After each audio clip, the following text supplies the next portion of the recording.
What if the stars you admired were never who they claimed to be? What if behind the glamour, the fame, and the unforgettable performances, there were identities rewritten and truths carefully hidden? Hollywood did not just create movies, it created people. And in this countdown, you will discover 15 Golden Age actors who lived double lives so convincing that audiences believed every second of the illusion. Fred Astaire. He moved like gravity did not exist, yet even his identity was quietly rewritten before he ever danced across a screen. The man the world knew as Fred Astaire was born Frederick Austerlitz, a name that carried European roots that studios believed would distance him from American audiences. That name disappeared almost overnight, replaced with something smoother, easier, something designed to sell. But the transformation was not only about sound, it was about perception. Astaire was positioned as the ultimate American entertainer, refined, elegant, and effortless. The reality was more complex. His early life was shaped by immigrant heritage discipline and relentless training that never made it into the official story. What the audience saw was perfection. What they never saw was the careful erasure behind it. Even in a career built on grace, there was a quiet deception at its foundation. And that quiet deception was only the beginning. Judy Garland. Before the world fell in love with Judy Garland, there was a young girl named Frances Gumm, trying to find her place in an industry that demanded control over every detail. Her name was changed first. Then her voice was shaped. Then her entire personality was molded into something the studios could package and sell. This was not a simple rebranding. It was a complete reconstruction.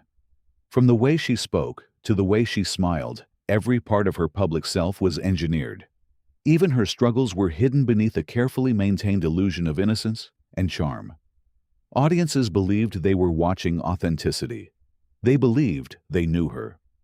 But what they were seeing was a version of Judy Garland that had been built piece by piece under strict supervision. Behind the curtain, there was a different reality filled with pressure and control that never reached the screen. And as her fame grew, so did the distance between who she was and who the world believed her to be. The illusion held strong, but it would not be the last. Joan Crawford. She became the face of ambition and power, yet Joan Crawford was not born into glamour. She entered the world as Lucille Lesieur, a name tied to poverty, hardship, and survival. That past did not fit the image Hollywood wanted. So it was erased. The transformation was ruthless. Her name was replaced through a studio contest. Her history was rewritten. Her struggles were buried beneath a narrative of elegance and control. Every interview, every appearance reinforced the illusion that she had always belonged among the elite. But the truth was something else entirely. Crawford carried the weight of her past even as she climbed higher. The fear of exposure never truly disappeared. It lived beneath every performance and every carefully chosen word. Audiences saw strength. They saw confidence. They saw a woman who seemed untouchable. What they never saw was the fragile line between the truth and the story she was forced to live. And as we move deeper into this list, the deceptions grow darker, more deliberate, and far more difficult to hide. Dorothy Lamour. She appeared on screen as a mystery wrapped in silk, a woman who seemed to belong to distant islands and untold cultures. Dorothy Lamour became famous for her exotic allure, yet very little of that identity was real. Born Marietta. Dorothy Slayton. She came from an ordinary American background that studios believed was far too plain for the roles they had in mind. So they created something else.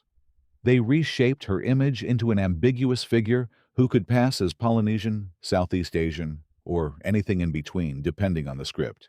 But her wardrobe, her makeup, even her mannerisms were carefully designed to support this illusion. Audiences were not meant to question it. They were meant to accept the fantasy. And they did.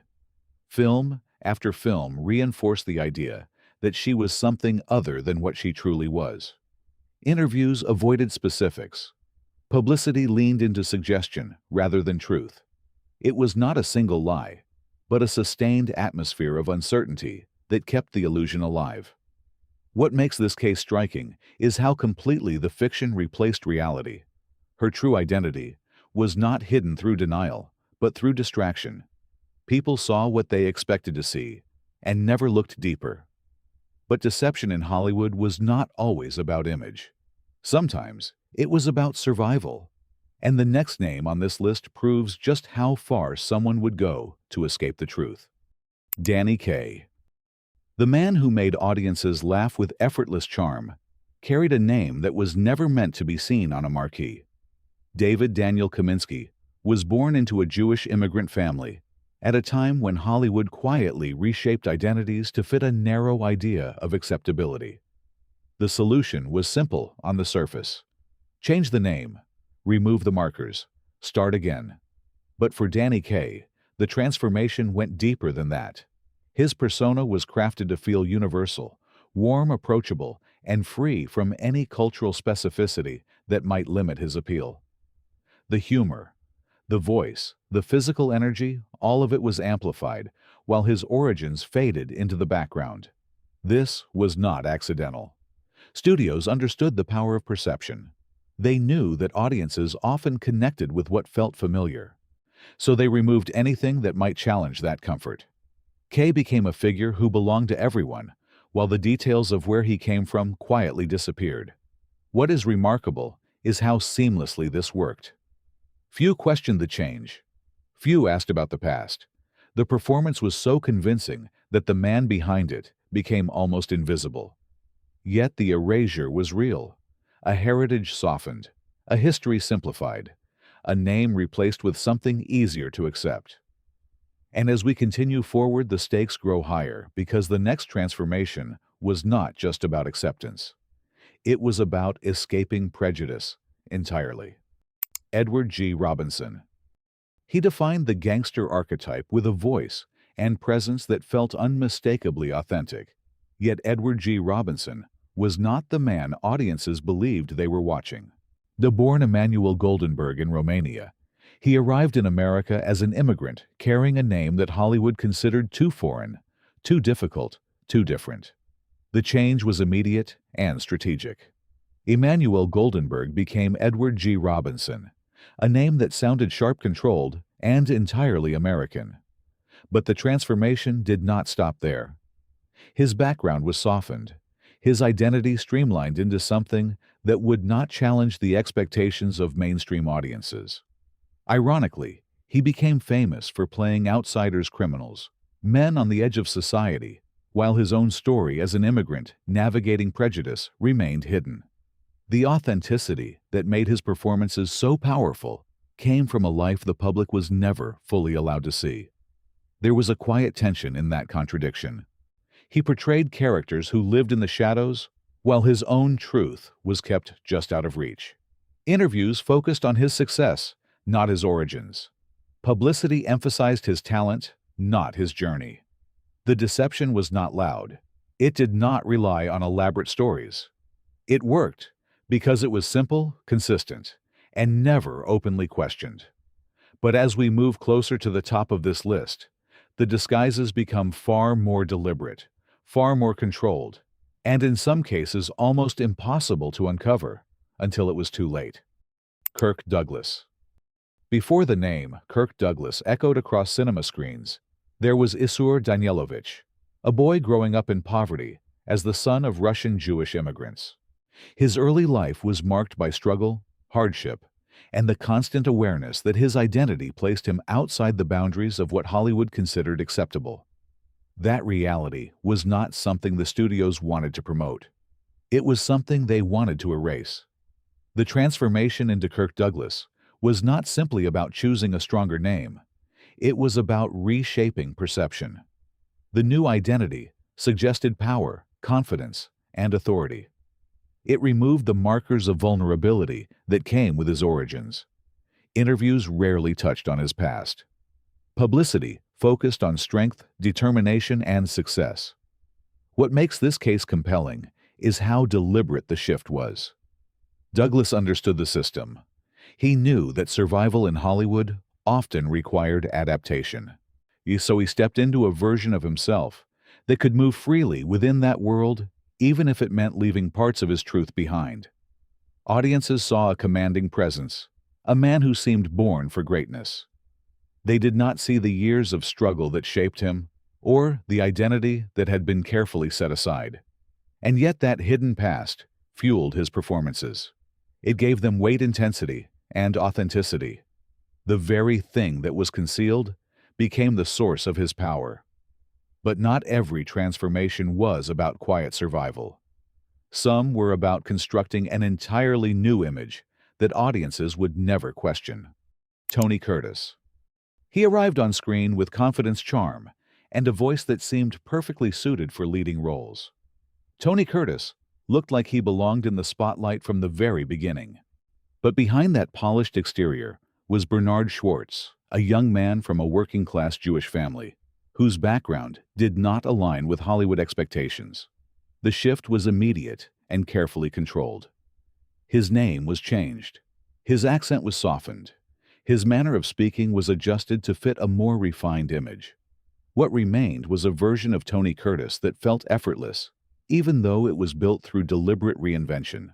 This was not just about hiding where he came from. It was about replacing it with something else. The studios presented him as a figure of sophistication, someone who could move between romance and drama without any trace of his past influencing the perception. What makes his case particularly revealing is how much effort went into maintaining the illusion. Every interview, every appearance reinforced the same narrative. There was little room for deviation. The identity had to remain consistent, and it worked. Audiences embraced him without hesitation. They saw a star who seemed naturally suited to the roles he played. They did not see the layers of transformation beneath the surface. Yet that transformation created a quiet tension. The further he moved into his constructed identity, the more distant his original self became.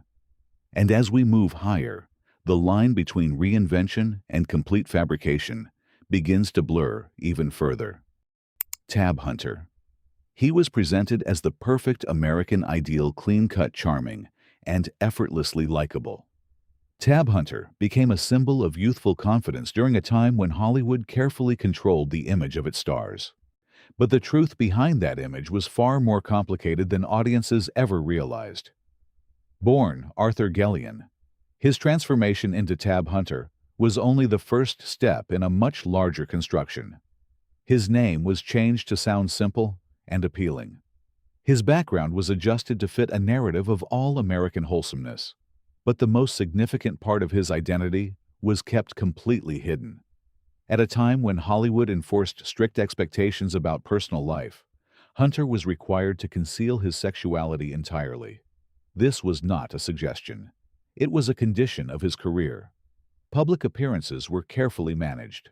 Relationships were orchestrated or obscured. Every detail was designed to maintain the illusion. What makes this case particularly striking is the level of control involved. Yet this was not just a name change or a softened background. It was a life lived under constant supervision where authenticity had to be suppressed to preserve an image. Audiences believed in what they saw. They believed in the simplicity, the charm, the ease. They did not see the pressure behind it, or the reality that existed just out of view. The deception was total, and it was necessary for survival within that system. And as we approach the top of this list, the identities become even more elaborate, even more convincing, and in some cases almost impossible to separate from the truth. Jean Harlow. She became the face of Hollywood allure almost overnight, a platinum blonde figure who seemed larger than life. Yet the woman behind that image was carefully constructed from the ground up. The born Harlan Carpenter. She did not begin as the icon audiences came to recognize. That identity was built piece by piece under the watchful control of the studio system. The transformation started with appearance. Her hair was dyed into a striking shade that became her signature. Her voice, her expressions, and even her public behavior were shaped to match a persona that felt bold and unforgettable. The goal was clear: create a star that audiences could not ignore.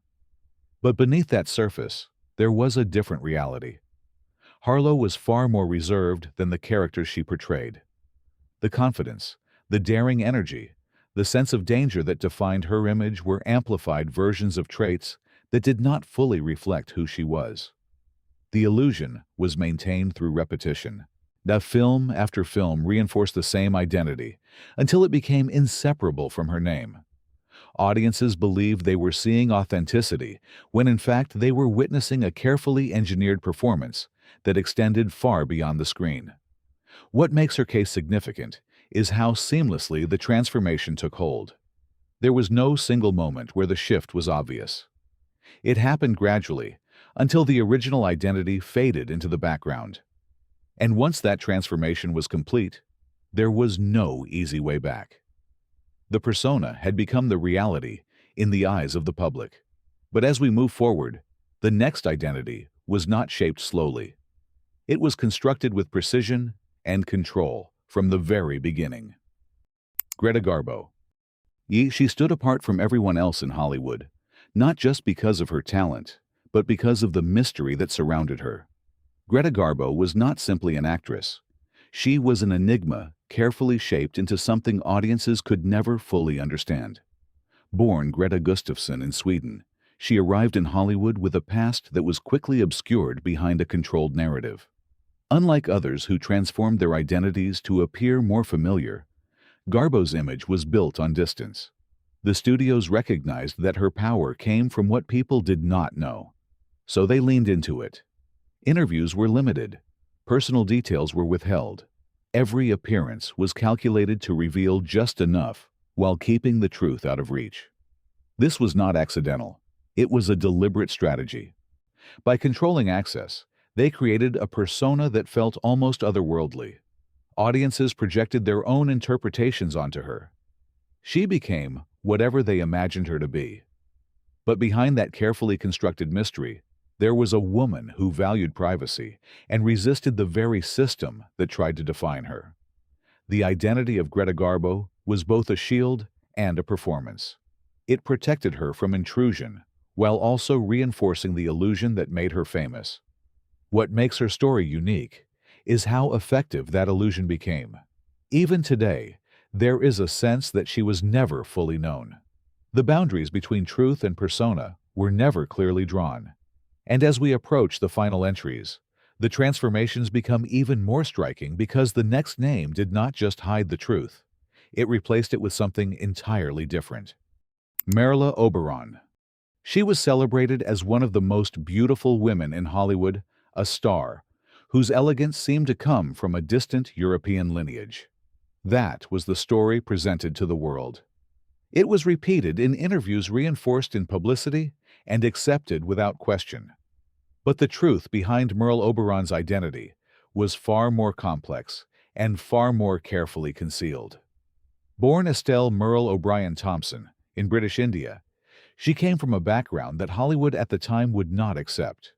Her South Asian heritage was seen as an obstacle in an industry that demanded a very specific image of beauty and identity. The solution was not adjustment. It was complete reinvention.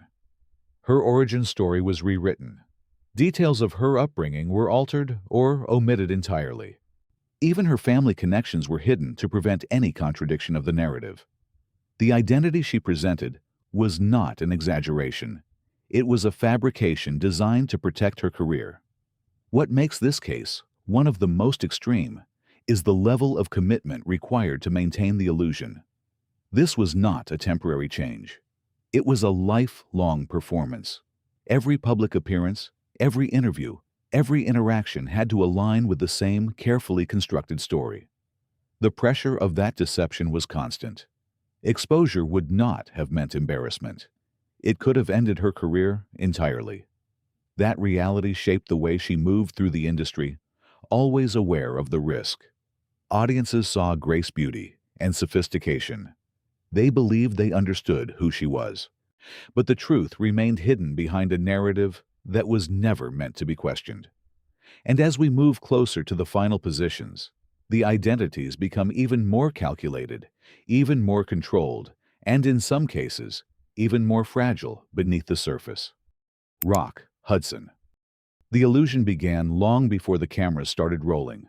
When Roy Scherer arrived in Hollywood, he did not possess the qualities studios believed were necessary for stardom. His name lacked strength. His presence lacked refinement. His personal life did not align with the rigid expectations of the industry. So everything changed. The name Rock Hudson was invented to project power and stability. It sounded solid, unbreakable, almost mythic. That was intentional. The studios were not creating an actor. They were constructing a symbol. Along with the name came an entirely new narrative. His background was reshaped. His image was polished. His behavior was guided at every step. But the most significant part of his identity remained hidden. At a time when Hollywood demanded strict conformity, Hudson was forced to conceal his sexuality completely. This was not a private decision. It was enforced through contracts, expectations, and constant oversight. Relationships were managed, appearances were staged, and every detail of his life was carefully controlled. What makes his story particularly striking is the scale of the deception. This was not about altering a few details. It was about maintaining an entirely separate reality. The man the public saw and the man who existed behind closed doors were not the same. The pressure of sustaining that divide was immense, where every interview required precision.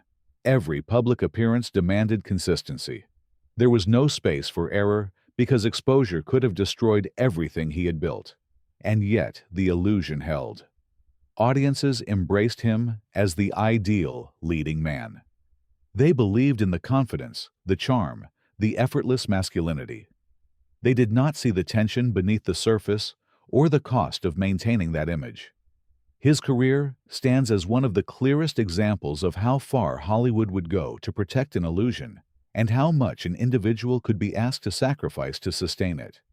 But even that level of control would be surpassed by what comes next. Rita Hayworth. See, at first glance, her transformation seemed like a simple evolution from one role to another, yet the truth behind Rita Hayworth's rise reveals something far more deliberate and far more unsettling. She entered Hollywood as Margarita Cancino, carrying a heritage that the industry at the time did not consider marketable for a leading star. The response was not subtle. It was systematic. Her name was changed to something that sounded unmistakably American. Her appearance was altered through painful procedures that reshaped her hairline. Her dark features were softened and reframed to fit a narrow definition of beauty that audiences were conditioned to accept. This was not about enhancing what already existed. It was about replacing it. The identity of Margarita Cancino was gradually erased until it no longer existed in the public eye.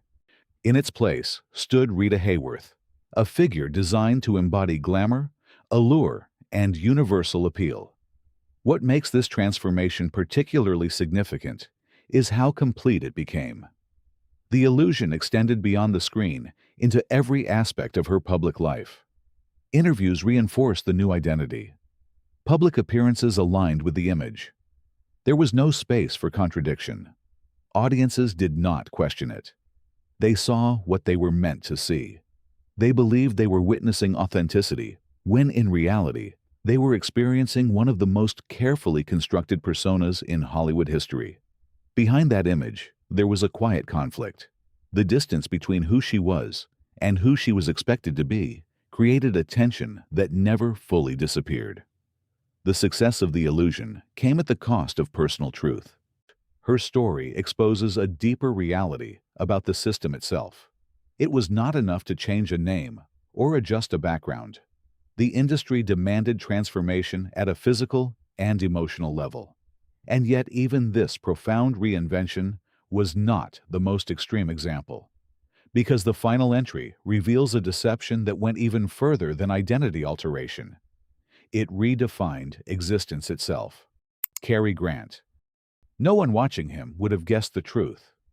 Cary Grant moved with confidence, spoke with precision, and carried an air of sophistication that felt effortless.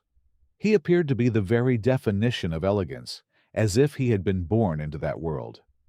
But none of it was real, in the way audiences believed. He began life as Archibald Leach in Bristol, England, growing up in conditions far removed from the glamour he would later represent. His childhood was marked by instability loss and hardship experiences that shaped him long before Hollywood ever took notice. Those details did not fit the image the studios wanted to present, so they were left behind. The creation of Cary Grant was not a simple adjustment. It was a complete reinvention. The accent was refined. The mannerisms were developed. The confidence was practiced until it appeared natural. Every aspect of his identity was shaped to align with an ideal that did not exist before. What makes his transformation extraordinary is how convincing it became.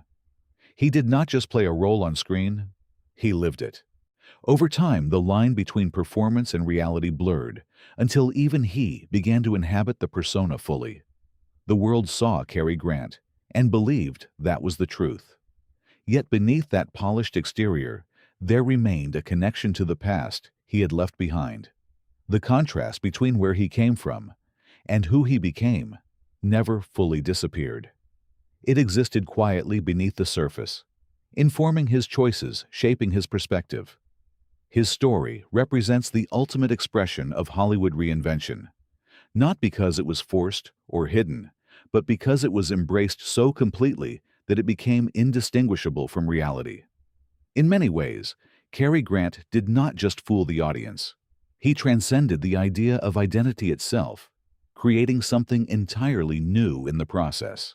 And that is what makes his case the most powerful example of all.